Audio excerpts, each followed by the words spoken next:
Today, my guest is a wonderful portrait photographer, Judy Host, and our topic for today is the importance of personal projects. So let me please introduce you to my friend and someone who enjoys my collection of eyeglasses, Judy Host. Yes, so this is how John and I met, actually. Creative Live, I believe it was. Yes, I believe I walked so. up to him. He had on the best pair of glasses I had ever seen. And I walked up to him and I said, "Where did you get those?" So someplace in Seattle, if I remember correctly. Yeah, it was a German frame company called Yabi Art, Yabi. Y-A-B-I. Yeah, so they had all these great frames. And then every time I've seen him since, he's had a different pair on. So Larry said my audio was going in and out. Is it better now? So far, yes. I heard it cut off and then come back in Okay, as well. cool. So Judy, why don't you give a little introduction to yourself? Okie doke. Well, I am a portrait photographer. I've been in business for, I don't know, roughly 30 years. Professionally, I've been shooting since I was about 15. I've built a business in Northern California, photographing children, babies, families, just anybody. As long as there's a body, I can create the storyline. And I did that probably, I'm going to say 20 some odd years. And then I moved to Atlanta in the early 2000s. So I think I've been here since 2007. And then started a different phase, reinvented myself again into more of an educator. And then was sponsored by Sigma for many years, which then was a whole nother aspect of my career. And now I am specializing and hopefully branding myself as a ballet photographer. That is my passion, and that's my passion project. And that's kind of what we're going to be talking about today. The room is the COVID situation, and how has that affected you this year? Oh gosh, it's affected me in a lot of different ways, interestingly enough. I'm still photographing my dancers, but we're doing it very with masks, obviously not them, but me, and keeping our distance, which is not too difficult with what I do because I need to step back anyway. It slows it down, but I'm doing a lot more education. I'm doing a lot more online training, and I do a lot of graphics and textures. And so that's what I've been teaching an awful lot of. But as far as slowing down, from an educational standpoint, I'm not slowing down. I basically have been tapped into to do a lot more training online live like these Zoom calls, which I love as, I guess, as a way to supplement what I used to do, but it doesn't take away from the one-on-one or, you know, having a group of people. That's a difficult thing for someone that's used to, you know, being in front of a crowd. So it's different. Are you doing one-on-one training with Zoom at all? I am. I'm doing a lot more of that as well. Yeah. Yes. Yeah, it's been keeping me busy too. I mean, it first started with these conversations here. I started once a week. Now they're gone to twice a week, plus teaching and just spending my life in Zoom. Yes. And my latest personal project is photographing people in their masks so we can both stay masked up. I like it. I like it. Yeah, I'll show you some toward the end of the meeting. But okay, great. So you're gone ballet. Do you ever do self-portraits as part of your projects? No, I don't. It's, you know, I've taken a couple of classes from Brooke Shaden, and there's some other really wonderful photographers that do a lot of that. But it's not part of my mindset. I need the energy that comes from the dialogue, you know, from another person. So that's not where my creative energy wanes. Yeah, so you get a narrative or the story from the person you're photographing. Absolutely, I do. So ballet is your thing right now. Do you want to share some of that? Yes, you mean the pictures? Yeah. Yeah, I'll go through some of that. So I threw a couple of these together. These are my most recent ones. And because I really don't want to be out in a studio, what we did is we created a studio in the garage. And so this is up against gray paper, and I've got two lights, one which is above him, and then the main light, it's a soft box that he's dancing towards. And then we have a beauty dish up above him, giving him some separation in that kind of halo, if you will, lighting style. And then there's a reflector on the other side bouncing a little bit of light back in.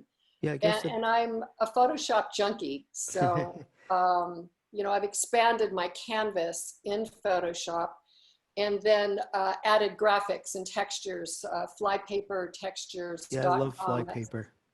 Love them. They are amazing people. So, I guess. Okay, John, you've completely cut out. Here, let me. Okay, I can hear you now. Okay.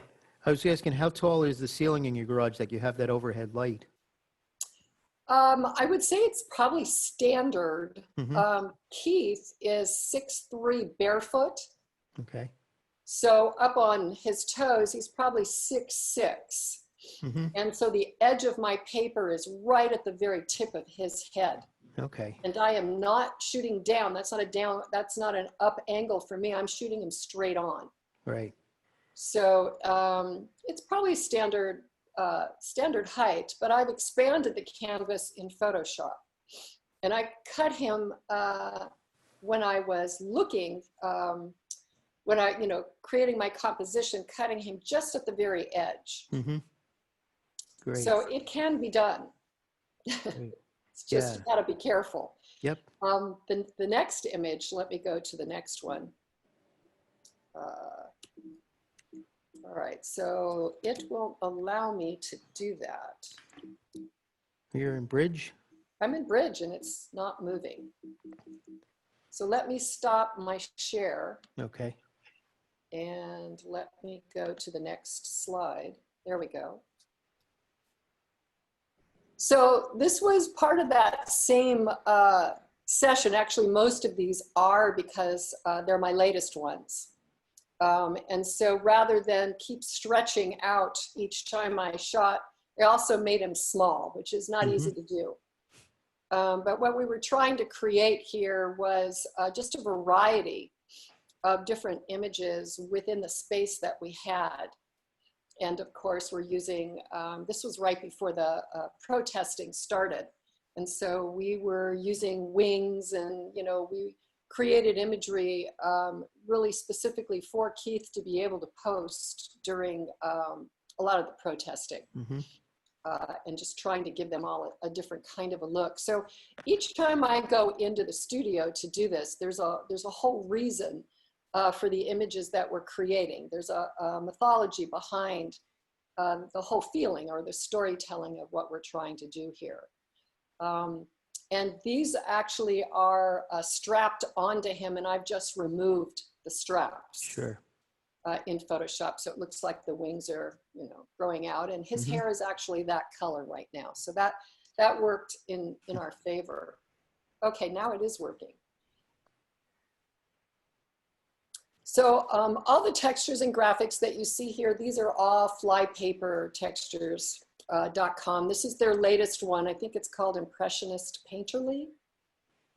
They just have a wonderful mix of beautiful textures. So part of this is to show you their textures because they just sent them to me, which I love.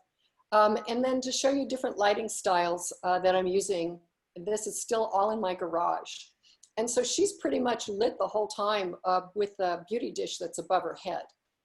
The other light, my main light, she's turned away from.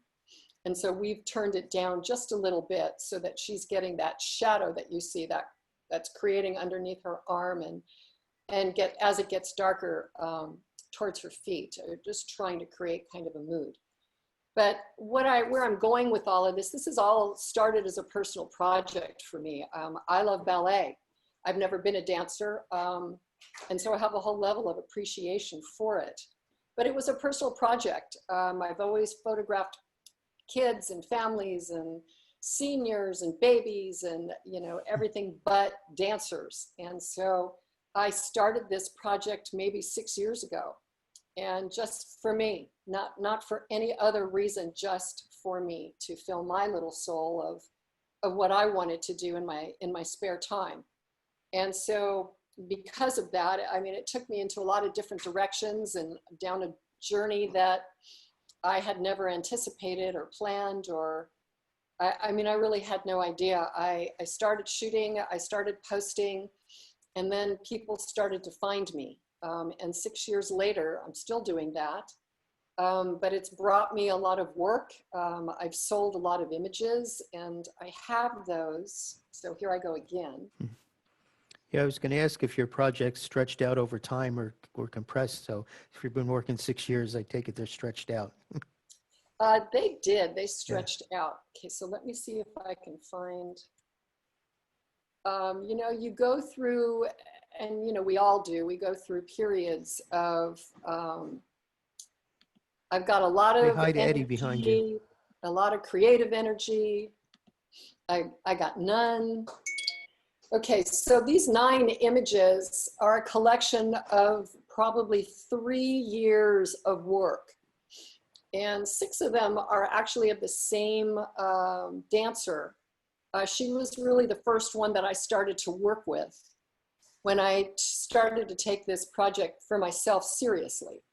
And then after I felt confident that I could actually create art this way, then I started incorporating other dancers.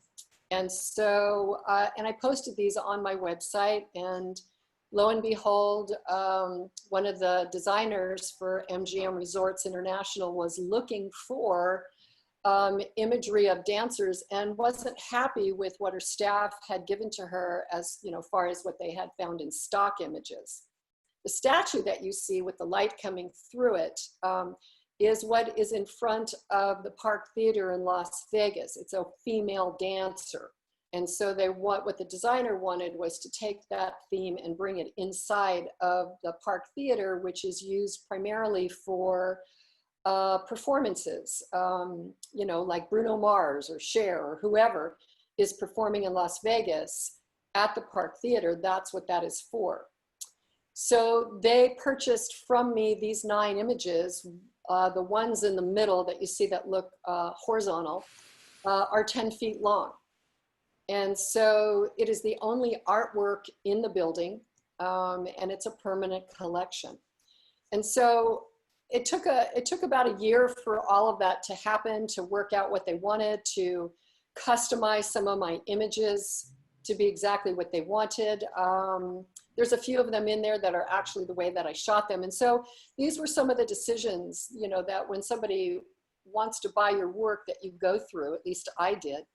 Do I sell it as is, or do I customize, or do I create more? And so it was a learning experience, but what they bought was the images themselves and usage, allowing me to continue to sell the same images because they had their own. There was no restriction. So that was a whole learning experience. And luckily we had a rep that was working with us that helped us to negotiate the purchase of these images. And so after that, I realized that I had a viable product. And that really helped me to realize that this was now more than just a personal project. This was a product that I could actually sell and continue to grow.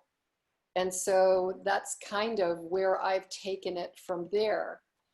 So then the next thing that happened, and this is why I say the importance of personal projects, is you have to, well, you don't have to, but what I did was I allowed myself to move on from here. I'm trying to get to the next slide. Okay, so this, bear with me for a second here as I go through this process. I thought that Bridge would make this easier. All right. All right, let's see if this is working. So what happened after that was I then met a curator for a couple of museums that liked what we called my digital art. And so he has included me in several different collections in different museums across the United States. This being the last one, Portraits Americana, which was all about photography from the very beginning up until today. And so I was included in that because of what we call as a category, my digital art.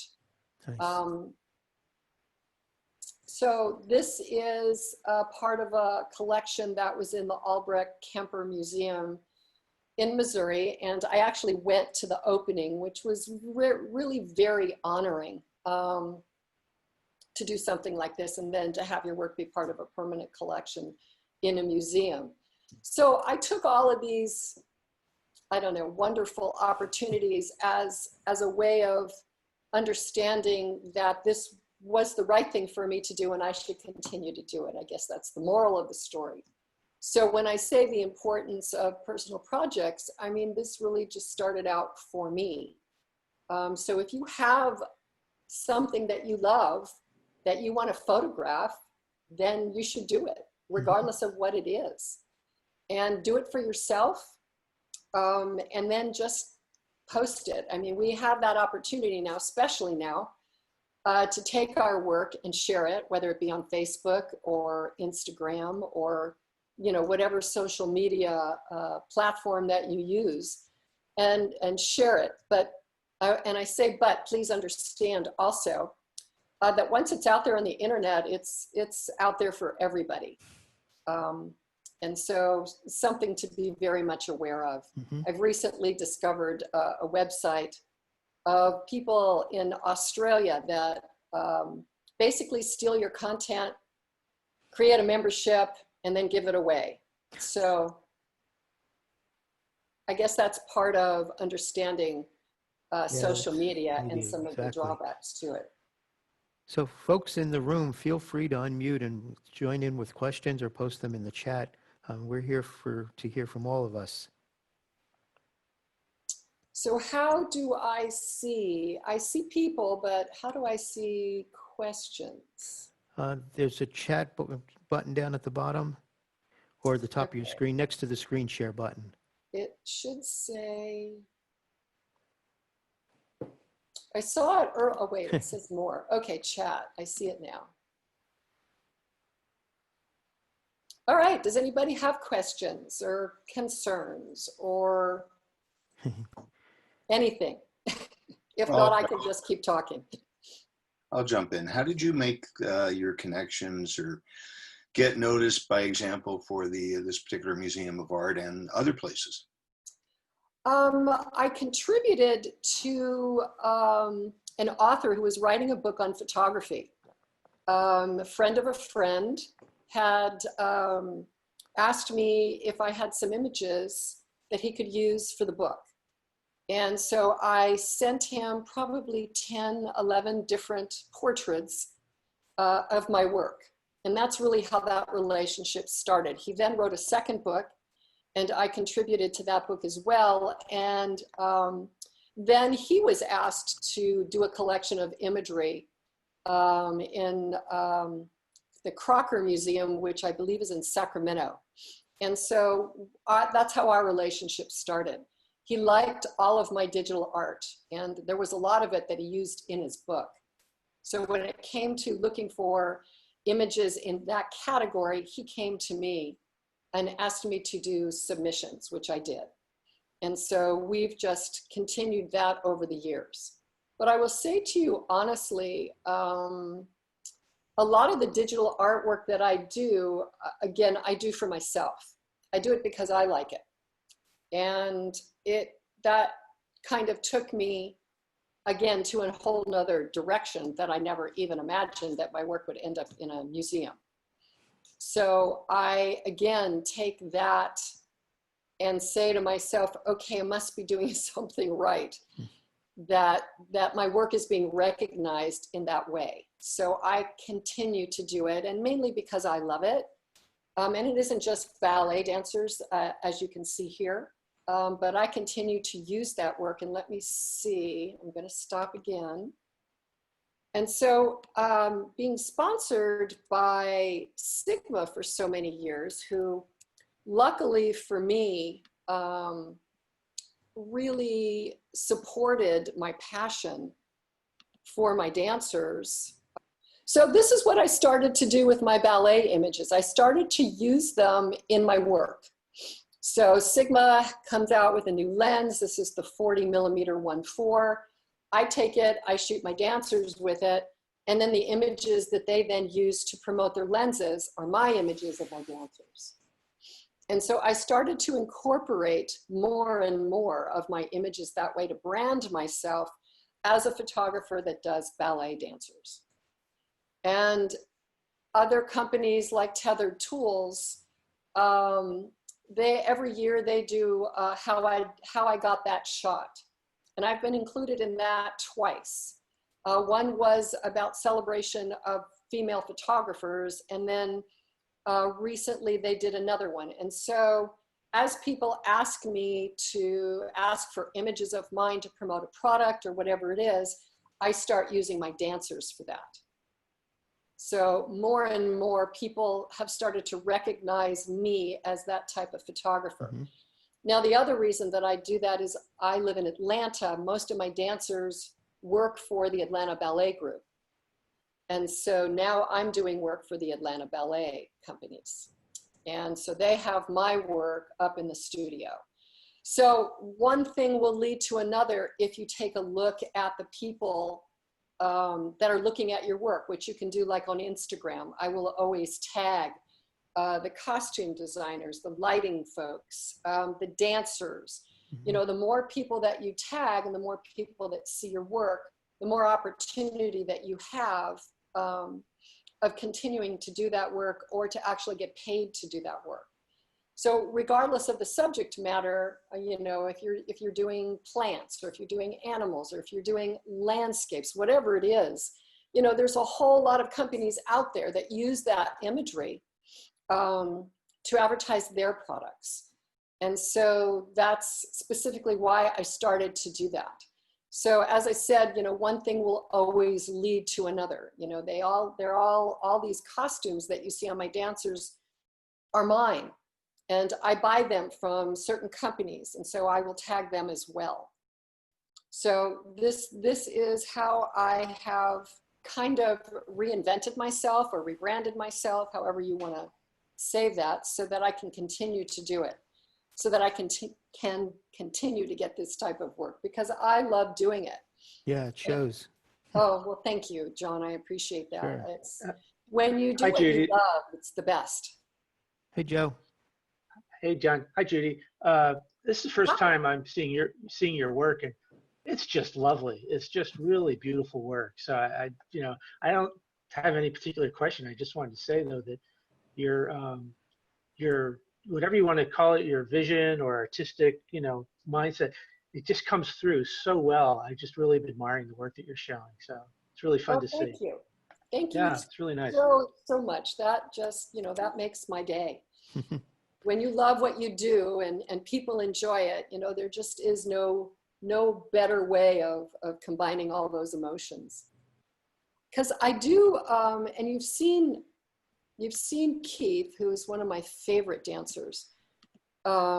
He's just such a beautiful soul and just an amazing person. So let me go back to my screen share here. I can now see what's on the screen before I share it, which helps a lot. Okay.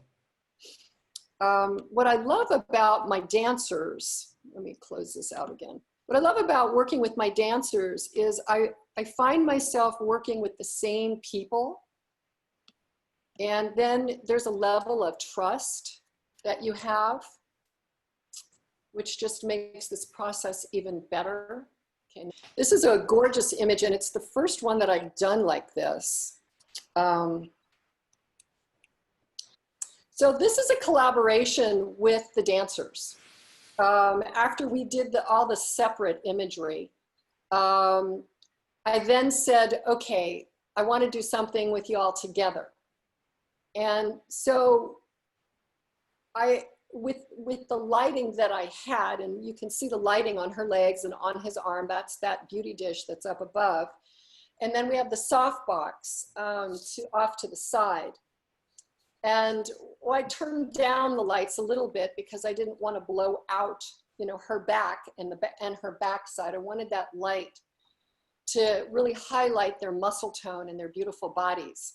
Now, Keith is holding her with that one arm, if you can imagine that. Mm-hmm.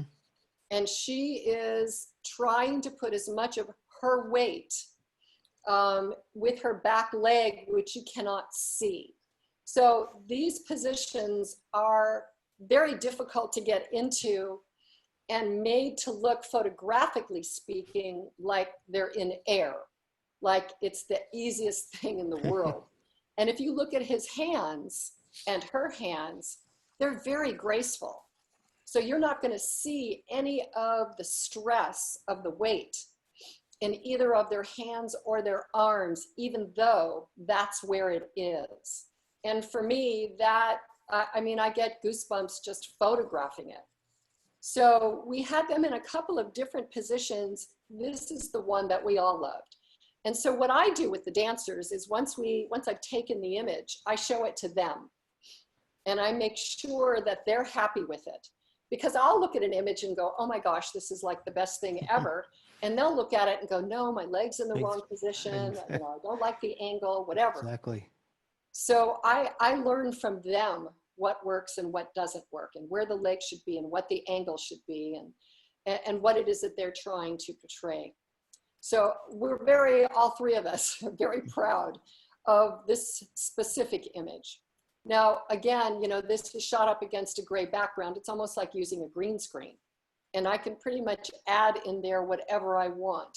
So the flower that you see in the background, that's wallpaper that I photographed in a hotel somewhere. And then I've added the graphics and textures from flypaper.com on top of it, you know, to create this kind of floral, delicate, spiritual kind of vibe to the image. So I take it you spend a lot of time in overlay or soft light mode and Yes, in Photoshop. I do. Sometimes multiply. Mm-hmm. It just depends. Yeah. We're talking about blending modes right now for the layer that this is in. But I love it. For me, it's the most therapeutic thing. It's very cathartic to do this for me. I'm very impressed. These are beautiful, graceful images. They're your passion. You're in this great partnership with your subjects.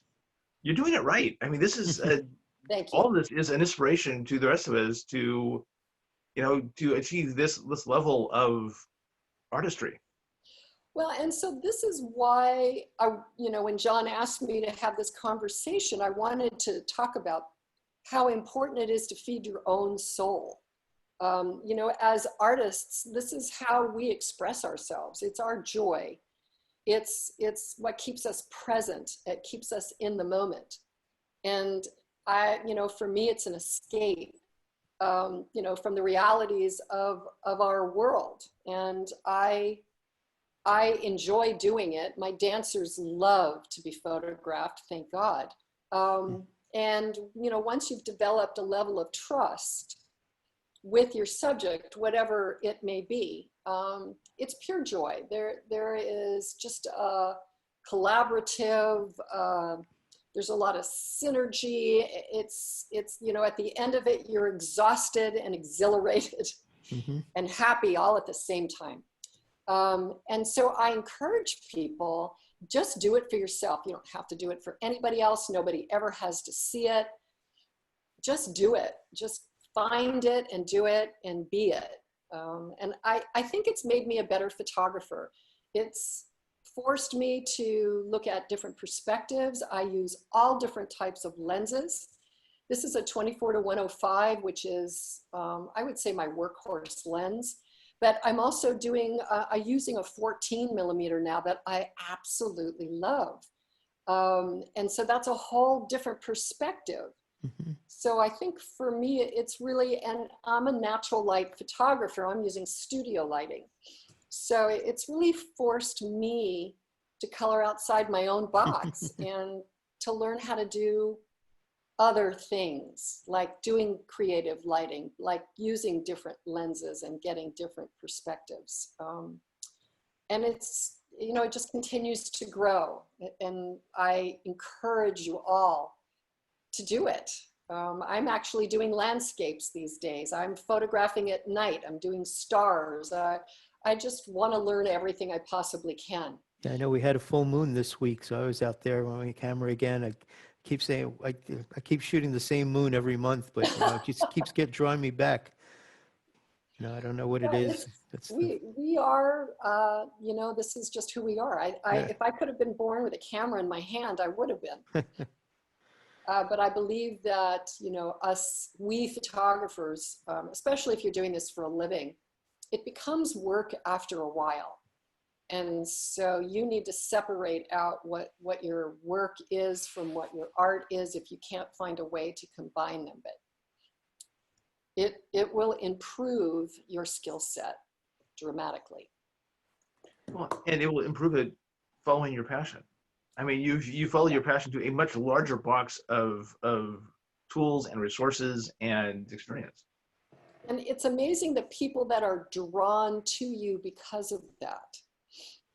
So I think, you know, it widens your circle of friends and people that you work with, your customers, if you're in business, your family, if you're not in business, if this is just a hobby.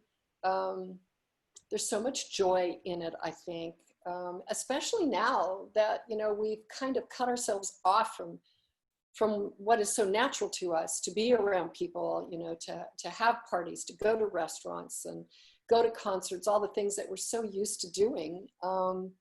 This for me has been a great outlet because I'm surrounded by very few people that I have been in touch with for the last couple of months that I feel secure with as far as health-wise. I can still wear a mask. We put masks on them in between our shots. It was their choice to come into the studio. And, you know, we've got a lot of ventilation, but still, you know, we are taking a risk to some degree, but for the most part. Yeah, I mean, it's been a tough one. I'm at the point now where I'm seeing people walking by with interesting masks, and I want to come into my house, come upstairs, come here. You know, it's like, yeah, trust me, just step into my garage. Yes, we're expressing ourselves. I have another Judy, image. Yeah. Yeah. Judy, this is Sharon. Hi. And my question to you, because I've known you since almost the beginning, is would you consider yourself more of a technician or an artist? I'm definitely not a technician. I know enough to do what I need to do. But I'm so not a technician. You know, having been sponsored by a lens company for so many years, I learned so much more than I think I ever would have about the technicalities of what I do. But I've used the same camera body for years. Occasionally I'm using new lenses, but for the most part, I use lenses that I'm comfortable with. Because I don't want to think about the technicalities of what we do. I just want to go straight to the art. And so I'm trying as hard as I possibly can to be, just me. And me is not technical. I know my settings. I'm always on manual. I'm always shooting raw. I think I'm learning to express myself better with different lenses because of the different perspective. Mm-hmm. But yeah, definitely I'm an artist. And I love Photoshop. For me, it's pure joy to do what I do in Photoshop. Yes. You know, I just want to lock myself in my office forever. So sort of along I would totally agree with that. I think you're a creator. You love to create and make something that's beautiful into art. Yes. Thank you, Sharon. Yeah, sort of going along with that, do you look at your photography as a product or a process?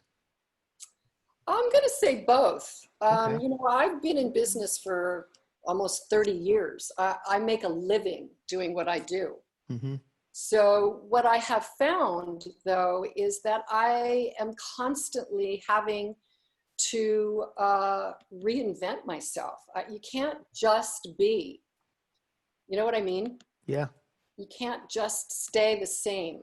You have to constantly reinvent. So I'm trying to bring up another image as we're having this conversation. Sure. When I started my business, it was film. Mm-hmm. And I created a wonderful business with a beautiful camera, Mamiya, my RB and my RZ, Yep. and a soft focus lens. And I did that for years, and 10 years to be exact. And then all of a sudden we went digital. And that was painful for me because I had a great business model. So then I had to learn to be a digital photographer, and that was hard. So I have proven to myself that I have the ability to change. And I think that's, you know, from a business perspective, if you want to make money doing this, you have to learn to change. Yeah. So I will say to you, going from film to digital was a very painful process for me, but I did it, and then I learned to love it. Then I had to learn Photoshop.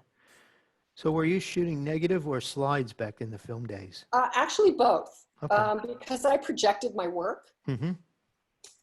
When I was doing commercial work, I was all slides. When I was doing babies and families and so forth, you know, I was carding negatives forever. And then that changed, and I became the lab. And so that was hard.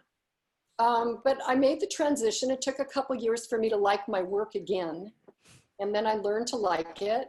And then I just continued on.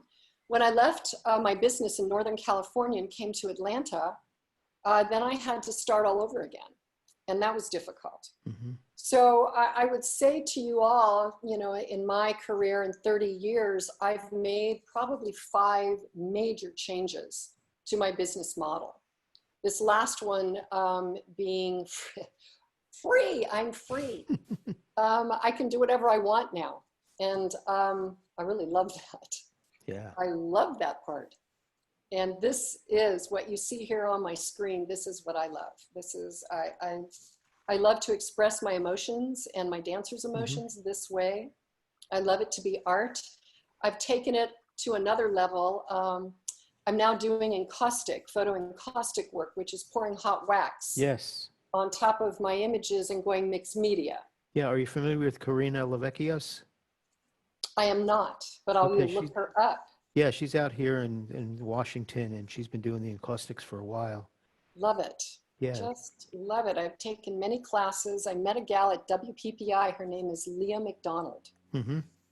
And she does amazing encaustic work. So I take classes. I'm doing online classes all the time. Yeah, I think I'm going to have Karine on in a few weeks, so I'll let you know when Oh, that's awesome. coming up. Good. Oh, I will definitely come Looking in at for that these, one. do you have any special tricks for masking hair in Photoshop? Or is it just a lot of work? I do not. Mhm. And I haven't in this image. What I'm doing is using graphics and textures that don't require me to do that. Mm-hmm. So I'll remove it from her skin tones. As you can Sure. see here, I've removed some of it from the wings, but Do most all- of the all overlay, of these have I front actually and leave. rear caps? Question mark. I'm sorry, did I miss a question? No, yeah, I think someone was talking in background. That's okay. Okay. So yeah, I'm doing a class. Well, I've done several already. I did a photo summit with Dave Cross earlier in the great. year, and developed almost 90 minutes of how to do exactly what I'm doing here. And then through Roberts this coming weekend, we're doing another textures and graphics class where I'll show before and after. And then I made a video where I walk you through the steps of how I do some of this creative processing.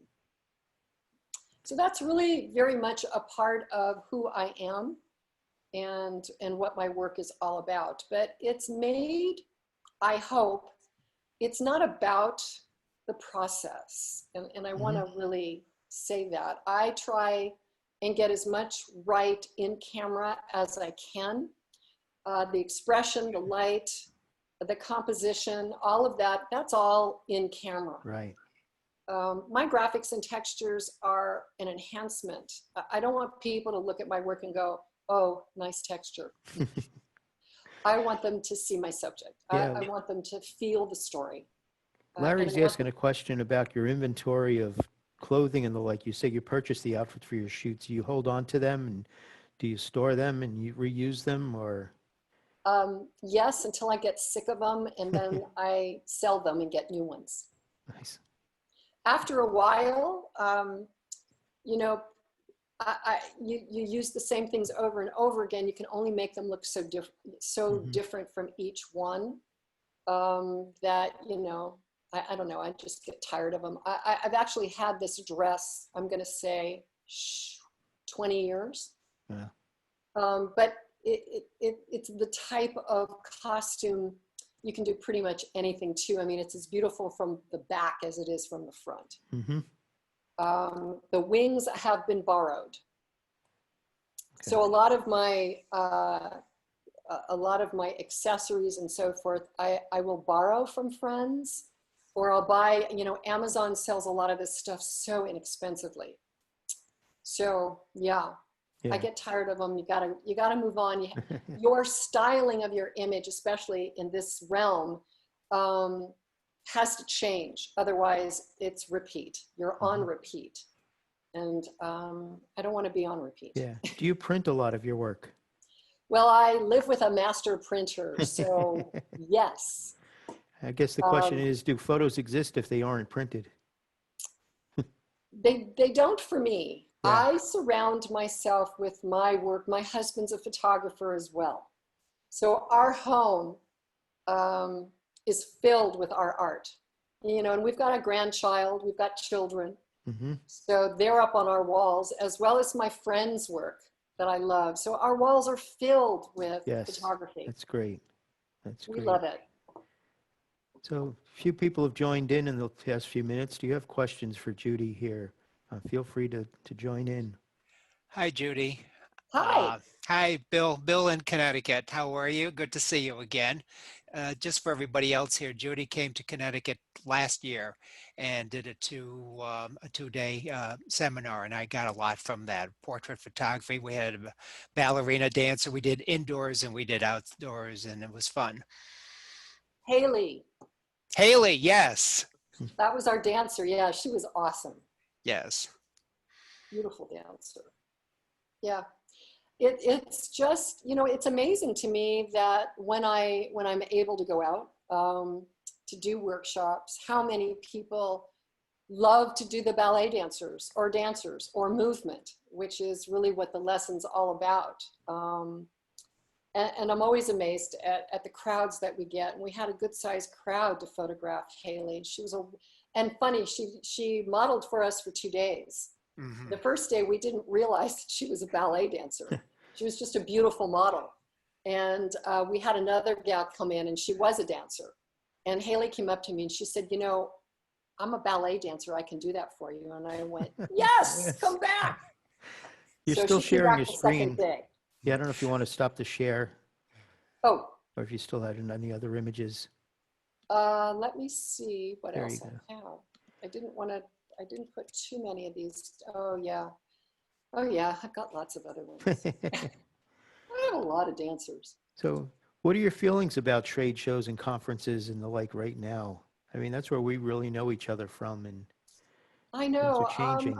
I don't know. Good question. I'm part of another group in Chicago called ClickCon. Mm-hmm. And we're doing in August, we're doing a virtual convention. Mm-hmm. And so it'll be interesting to see how that goes. You know, obviously it's a lot less expensive. Yeah. I've been involved in a couple of recent things like that, and I've actually enjoyed it because you can see the speaker much better than from the back of a big conference room. You can see the screen better, the sharing, and it's a more one-on-one feeling with them, especially if they do a Q&A session after the class. Right. So I think it's the way of our world for now. Mm-hmm. Can you guys see this? Yep, that's, Okay, you got good. it full screen. I think it's probably the safest thing for us to do for right now. You know, I don't think there'll be, I think PPE, the New York group, I think that they're still planning in October in New York. I know that PPA Imaging in San Antonio in January is still planning to do that. You know, I guess it's one day at a time. It's whatever Sure, people are most I've got the comfortable Palm with. Springs Photo Festival supposedly coming up in September. We'll see what happens with that. Yeah, it's all up in the air. I know I would really hate to see them go away. Right. But for now, I think we've gotten very creative in what we're capable of doing and sharing and still learning during this process. Yeah. So if this is the best that we've got, I'm good with it. Yeah. So I'm looking at this new image that you have up here. Yeah, sometimes my dancers get tired. So we're always trying to come up with something, you know, that we haven't done. Emma wanted to be, I had these dead roses that I'd kept because I knew I wanted to use them in an image somehow. And what happens when you work with dancers, one of the things that you become very aware of is that their feet get very fatigued. Yes. And they can only be on point for so long. So we did, and I've got so many more from this session. This was just one of those sessions where nothing we did went wrong. But we decided to lay her down and have her get comfortable in a position that was really comfortable, to relax her legs and her feet. And then we just, you know, tore into those dead roses and just, you know, just systematically dropped them around her. I actually did not change my lighting at all. I still had that beauty dish up above, which was shooting up to the ceiling, and then the main light to what would be her left side. And then we just started shooting away. So again, I'm with the 24 to 105, so it's easy for me to change my perspective. Great. So yeah, I'm always, you know, always looking for something that I haven't done before. Because after a while, it's just like with your costumes, you go, okay, seen it, done it, been there. What else can I do that's different? Exactly. And you create a community of people that look at your work, and you want to constantly up your game. At least I do. I don't ever want to get boring, or I don't want it to be expected. I want the level of and quality of my work to be at a certain place, but okay, well, she's done that before. I saw that last week. Yeah. So that drives me a lot. Were you using your garage as your studio before all this happened, or is that? Oh yeah, many times. Oh yeah. You know, we gave up a studio many years ago. So we figured, you know, now that I'm living in Atlanta where I have to be inside more than I'm outside, again, you get creative. So we've got a nice two-car garage. You just take the cars out and bring the lights in, and we've got several backdrops, and, you know, you learn how to light your space. Yeah, I'm in a 1924 house with a half-car garage, Oh, but I've converted it back to being a studio. At the end of this, I'll show you a picture of it. It's really a mess. It's really. Well, I don't have that image, but I actually am now starting to photograph the garage all set up, so I can show people exactly what it looked like when I took the image, and that's part of my other program called After Capture. So I can show people exactly what I do that they can do as well. Right. With the lighting set up, and then how I expand the canvas and then add the graphics and textures. Nice. So we're coming up on the top of the hour. Anyone else have questions they want to ask? Have you thought about doing any video, even short video captures? Oh, while I'm shooting, yes. And actually we did one when I did this session. It's a, oh gosh, now the word has left me, but we put the camera up above and it was on the whole time that we were moving.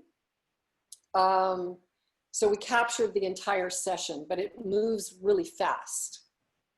so that, because this session, we shot probably for 3 hours. And that includes all the time that it takes to change costumes and to do a setup and to adjust the lights and to change, the camera angles and so forth. So we captured the whole thing. So I'm doing more and more of that. Have you thought about actually just shooting the dancers for short periods or just part of it? I'm not sure what your question is. Video. Doing Oh, yes. Yes, absolutely. It's, for me to do it in the garage, it's a little difficult unless I'm just going to use my iPhone, which I've done that too. But because of the video equipment and sound and all that goes along with that, it gets to be very crowded in that little space. So what we have done though is on the iPhone, captured some of the movement and some of the conversation that goes on so that we can share it. Mm-hmm. Absolutely, yes. Because I think it makes a big difference, and you all would have to tell me that. For you to see it and see how it actually happens, I think is a great lesson. Well, years ago, I certainly said I would never go digital. Then I said I would never do video, and now I do that. Yes, I know. Never say never. Cool. But we do what we have to do. I do have a quick question, Judy. Do Bob, you? it's so good to see you, sort of. I see your name, but that's it. Well, I haven't got my hair cut in about 6 months, and my beard looks like Santa right now. It's all white. Oh, I'm sure you look lovely. Yes. Hey, quick question. Do you have images and or projects that you do not share or are not for sale? Yes and no. Yes, I have images that I don't share. And I really don't have anything that isn't for sale, except for those that I don't share. And there's reasons. I do a lot of images for a lot of my dancers that are very personal to them. Mm-hmm. And so I would never share those. I always ask permission before I share anything of them, even though everybody signed a model release, which is something else I wanted to talk about. But some of them are very personal. We've done some very ballet things that are completely in the nude at their request. And those are images I wouldn't share online. And if it's a personal thing, a relationship between them, I would never share those as well. I have one image in particular that I may or may not share at some point, but it was created during the protesting. And I'm still feeling a little insecure about it. So I will hold those back, absolutely. But if I've shared it on social media, then definitely it's for sale. Absolutely. So what did you want to mention about model releases? So I've added to, I use an app on my phone called Easy Release. Mm-hmm. And that's a model release that requires you to have a witness and a picture of the individual, and it's all attached, which makes it more binding, quote unquote, should it ever be an issue for you. But we've added a clause in there for injury, because I experienced a dancer at a convention that fell. And we did not have her sign a model release that included injury. Didn't become an issue, but could have been. Okay. So if you're going to do anything, you should always, regardless, whether it's a dancer or not, you want to include in your model releases, and you should always get model releases, a clause for injury in case somebody gets hurt. Mm-hmm. So it's just something that we've added to all of our model releases, and I've added it. So Easy Release is an app that is customizable. So you can add your own verbiage to it if you want to. And so that was something I wanted to bring up. Nice, thank you. Did you have a lawyer look at that clause? Yes. This Good. was done when I was still being sponsored with Sigma. So we had their attorneys take a look at the model release and the injury piece of it as well. Do you insure your shoots? Do I insure them? Yeah. In what way? Well, it just you raised the issue of someone getting hurt, and I know I've done some film projects, and I made sure that there was insurance because I don't want I like my house. I want to keep it. Oh, yes, yes. Well, okay, so that's a whole different topic. And depending on whether or not you are a business, an LLC, a corporation, all of that matters. I'm no longer a business. I'm an independent contractor at this point. So my injury clause and my model release covers me in case of all of that. I'm really just an independent contractor at this point. Yeah, When I was a business, I was a corporation. I had a business license. I've got insurance through PPA, all of those things. Yeah. Yes. Thank you. Okay, well, I'm going to stop the Facebook share right now. It's actually still recording for our thing here. So we can keep talking for a few minutes here. I was just going to quickly show you my, let's see if I can pop up my share here. That's what my garage is looking like right now, looking Oh, out my. from the person's perspective. Right. Very decorative. And there's looking in to the, Yep. Yeah, you know, you really don't need a lot of space to create a Right. beautiful image. right, so this one I created yesterday. This is from yesterday, a couple of days ago. So these are my mask series. Love. Oh, Anyway, That's amazing. so yeah, I figured if I can get friends in here, if I'm masked up, they're masked up, or it's in the garage with the door open, we get air circulating and we can still do our photos. Love it. Yep. may- If there's a will, there's a way. Yes, go ahead. may I ask a question to Jim? You mentioned insurance. Can you insure a particular session, or like if I wanted photographs in somebody's home or whatever? I talked to an agent. I was going to do house photography, and she said I couldn't use my own umbrella insurance. I would have to buy business insurance. But if I did not want to do this a lot and I do some jobs here and there, Jim, can I just buy insurance for a session? Yes, if you go look for specialized insurance companies, and I don't remember the names offhand of the folks that I've used in the past, but there are insurance companies that do insurance for film, because a lot of film work is commercial, and so they only want to insure like 4 hours of when they're actually shooting. Okay. And then things get complicated. You'll have maybe one insurance policy for the equipment, one insurance policy for the actors, one insurance policy for the crew. And some of the film companies, or some of the insurance companies that handle work for film, are very used to, okay, I've already got my gear insured through other business insurance. I need to insure against this, or I'm going to be filming in a house which is a $10 million house. I want to make sure that if I chip the marble, Mhm. I make it out of there alive.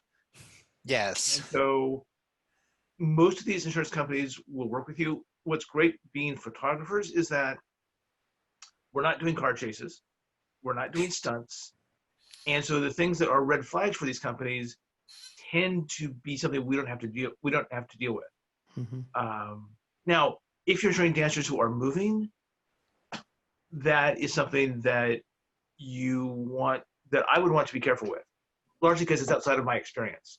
I've been working with actors doing stuff, and been crazy careful about no weapons, nothing that someone's going to get hurt with. But depending on where you are, look for insurance companies that handle that sort of thing. And I found them easy to deal with. And like, what I say, okay, I'm not doing car chases. They're like, yes, Good. That means that your premium is a lot less. Yeah, one of our regulars here is an insurance person, but she doesn't have internet service today, so unfortunately she's missing this one. I would think this would be a good question too for PPA Yeah, to see, what companies they use, or could at least give you some referrals to companies that you could use to just specifically for that. The two major agencies are TCP Insurance, which is Tom C. Picard on the West Coast. They're one of the larger ones in the photography and cinema business. And the other one is Hill and Usher. sure. Mm-hmm. And that's through PPA, isn't it? Hill and Usher is APA. PPA actually has another agency entirely. You could probably find it on their website. And then TCP is, I think, is the SMP. But both those agencies are very, very well known and provide a lot of great service. So I would talk to them. I will say that some years ago, I remember distinctly a case where a photographer was in a home and knocked over some multi-million-dollar vase.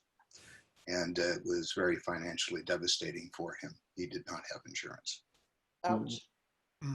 Well, just when I tried making a portfolio at a friend's house, she banged into my tripod and almost tipped over the camera with my new wide photo lens and the camera. It's like... Can I jump in real quick, Yes, of Judy? course.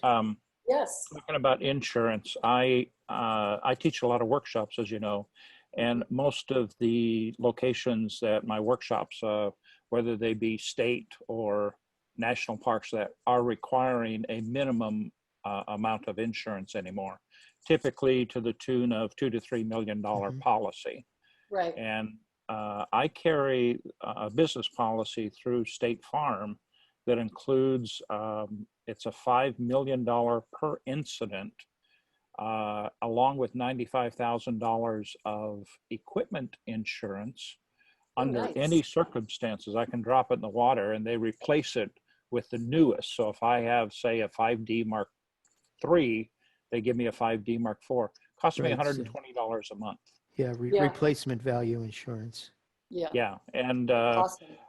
liability for me is important because a lot of the workshops that we do are in locations that certainly injury is possible. Sure. And, for that reason, I carry a satellite phone. I'm first responder certified, things like that. So Right. injury is possible. And obviously, if you're sued, that could be devastating financially. Right. And any rental studio, at least the more reputable or larger ones, are going to require to be as on your liability insurance also. Yeah. Certificate of additional insurance, or Yep. additional insured. Cool. Well, we've gone over a little bit here. Is there any last minute comments, questions for Judy? I have one Yeah. more. I love you, Judy. Sharon, I love you. I'm So so fun. proud of you. You followed your dreams, and I love all of your work, and this has been delightful having this time together. Yes, thank you, Sharon. And Uh-oh. thank you. Jump Thank you. off. I have to With jump that, off. I'm just going to say thank you. Great. Yes. Yeah, thank you all, especially Judy, for joining us here. Let's see, what have I got coming up on Thursday? I'm just having an open discussion, no specific topic or person coming in, but Thursday is also the day that Canon's announcing all their new cameras and lenses. So I suppose people are going to be wanting to talk a little bit about that. And we'll see whatever else comes up. It'll just be an open Q&A session.